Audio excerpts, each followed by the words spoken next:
Hey, how we doing? Ilknierim here. Thanks for stopping by. As you can tell from the title of this here video, I need some more clothes. Well, I got this here plain Jane black hoodie, and I wanted to say smile while you still have teeth. So stick around and I'll show you how I do it. Start off by measuring and cutting the proper amount of vinyl for the project.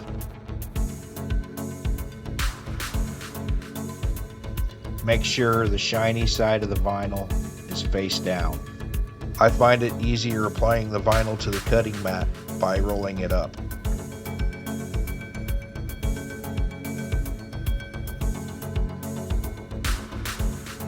And then I load the cutting mat into the vinyl cutter. Select your image, mirror your image, and hit send. Let the vinyl cutter do its work. I'll go ahead and mute this and fast forward. This sound gets a little annoying after a few minutes.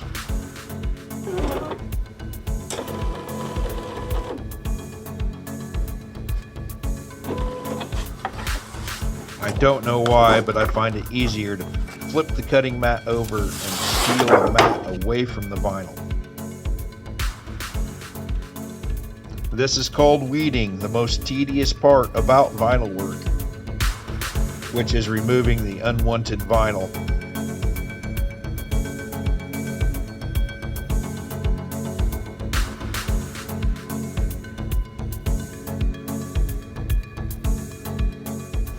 Well, that's how I got to this point.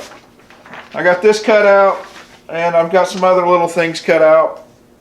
They take two different temperatures because they are two different types of vinyl. I'll get into that here in a second, but while we're waiting, I'm going to get this heat press fired up. Get it up to temperature. So, different processes take different times and different temperatures. We're going to deal with a Caesar Easy Weed heat transfer vinyl.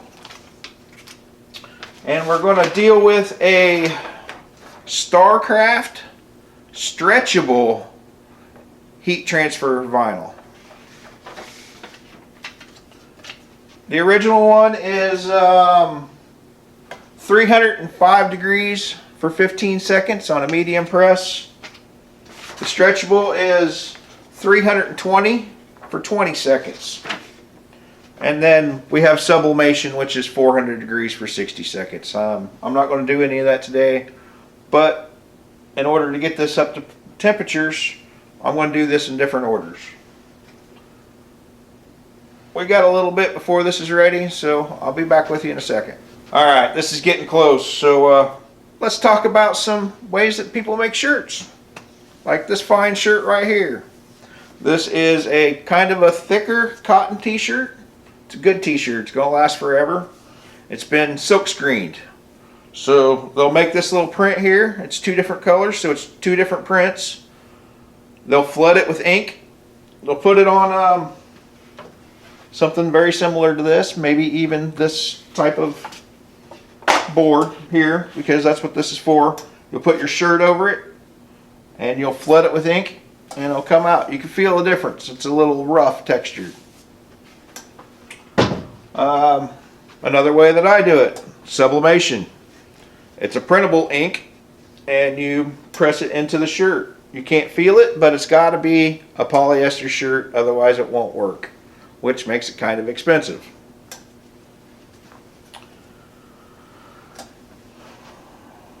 We have two different colors.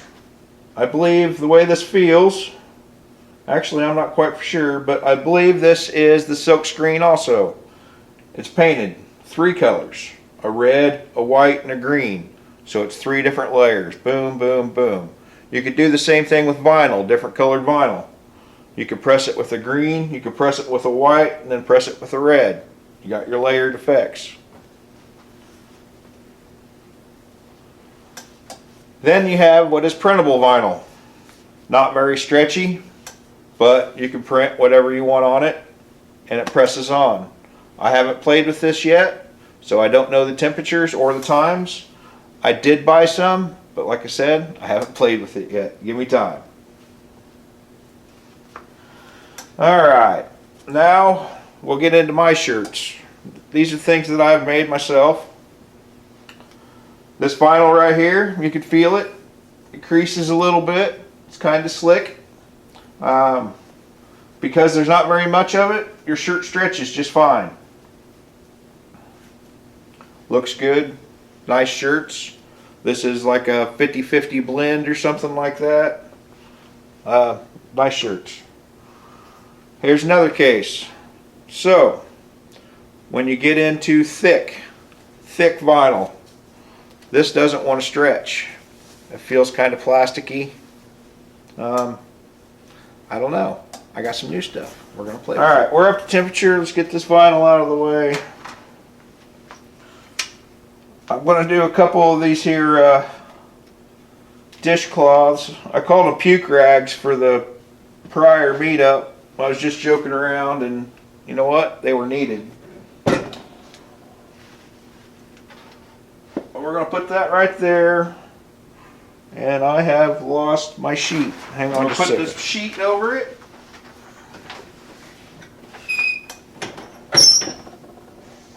Start the timer for 15 seconds.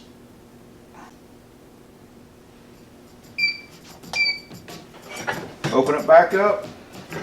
Pull my sheet off.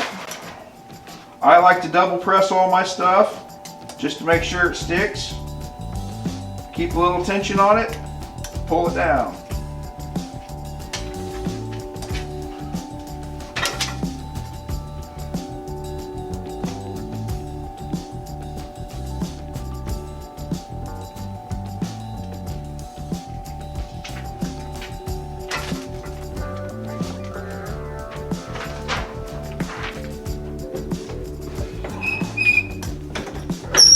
Then I'll give it another press.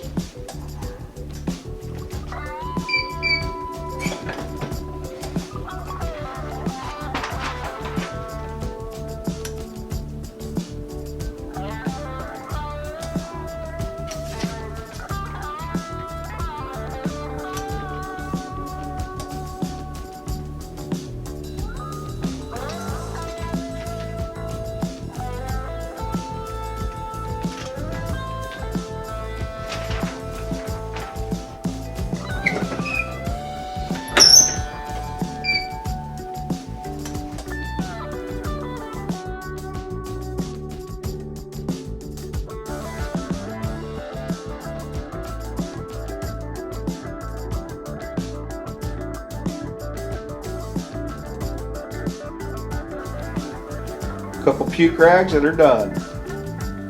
So now it's time for me to make this hoodie. That's the whole reason I'm down here, right? So I need to adjust my heat press to change times for the stretchable vinyl, which is 320 degrees for 20 seconds.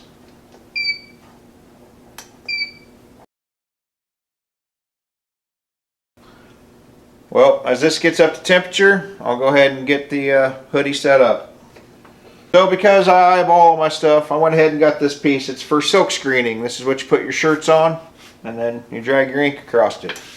Well, I like it because of the shoulders and the neckline. Makes it simple for me to eyeball my stuff. I lay it down here on this little table.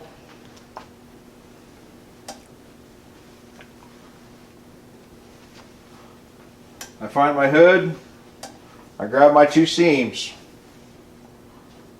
I have it all pretty much centered, and then I lay it across the blank. See if I can do this for you guys to see.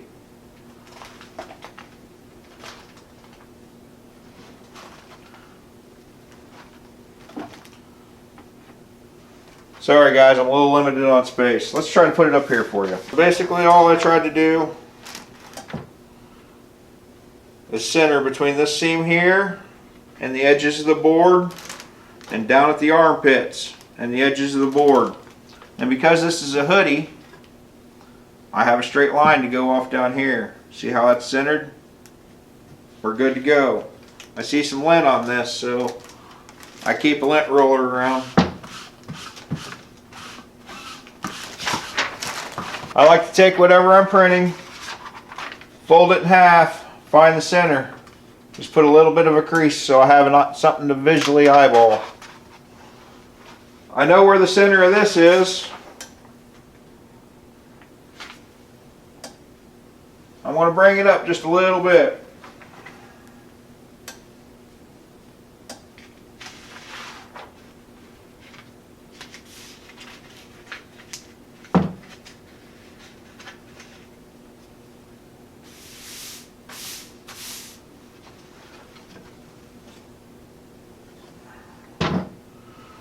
Alright, that's on there. It's time to put in the press.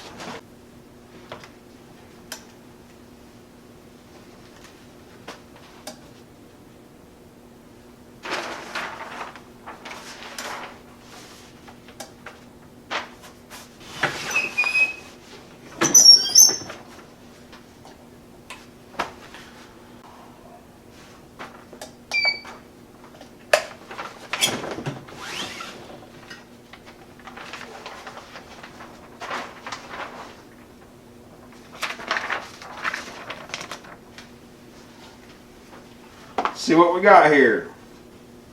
I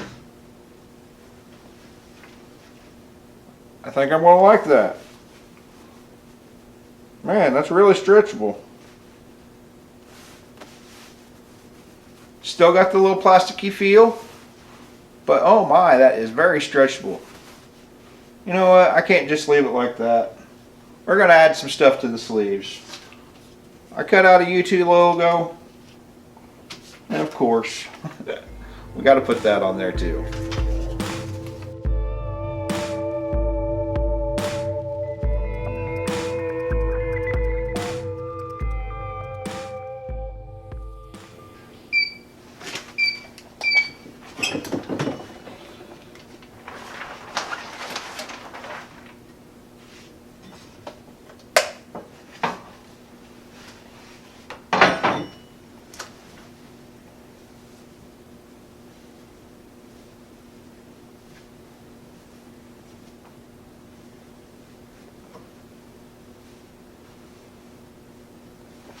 Alright, let's see if I can do this YouTube magic. I don't know, guys. What you think? A little big? Maybe I should make it a little smaller?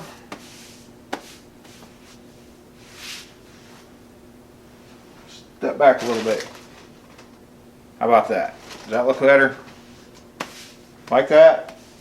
Maybe I should start making my winter shirts with the logo on the front.